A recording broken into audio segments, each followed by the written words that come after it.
Installe-toi, ouvre ton cœur. Voici un conte de Zeynab, la voix des sagesses d'Afrique. Épisode 2, le secret du baobab sacré. Nabou s'approche de l'arbre millénaire, sentant un secret l'appeler. Le village avait changé. Depuis la nuit où les animaux avaient sauvé les récoltes, plus personne ne se moquait de Nabou. On la saluait avec respect. On lui offrait du mil. On écoutait ses paroles. Mais dans le cœur de Nabou, une inquiétude grandissait. Car le vieux baobab ne murmurait plus. Un matin, elle marcha seule vers l'arbre sacré. Le soleil se levait doucement sur la terre rouge. Nabou posa sa main contre le tronc rugueux. D'habitude, elle sentait une chaleur, une vibration, une voix ancienne. Mais ce jour-là, rien. Le vent était immobile, les oiseaux silencieux.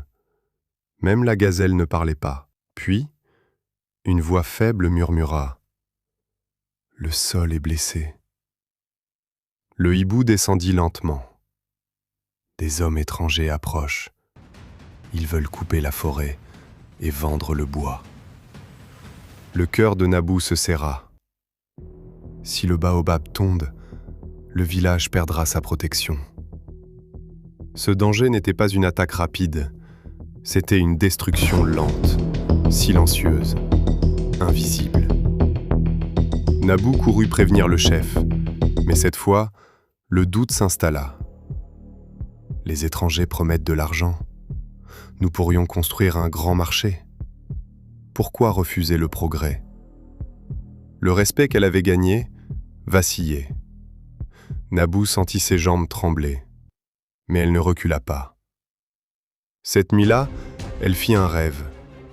Elle vit le baobab tomber, la terre devenir sèche, les puits s'assécher, les enfants quitter le village.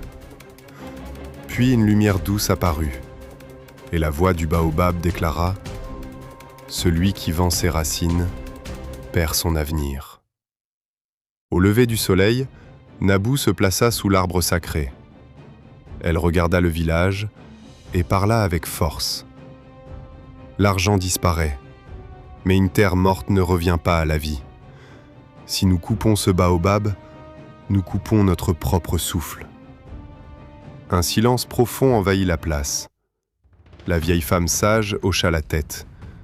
Puis le chef leva la main. Le baobab ne tombera pas. Les étrangers repartirent. La forêt fut protégée. Le vent souffla à nouveau. Les oiseaux chantèrent. Et le baobab murmura. « Tu as compris ?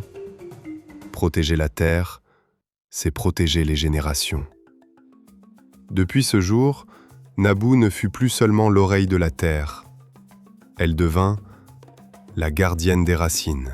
Celui qui protège la nature protège son propre avenir. Si cette histoire a touché ton cœur, abonne-toi, like et partage autour de toi. Ici, nous faisons vivre la sagesse africaine. À bientôt pour un nouveau conte.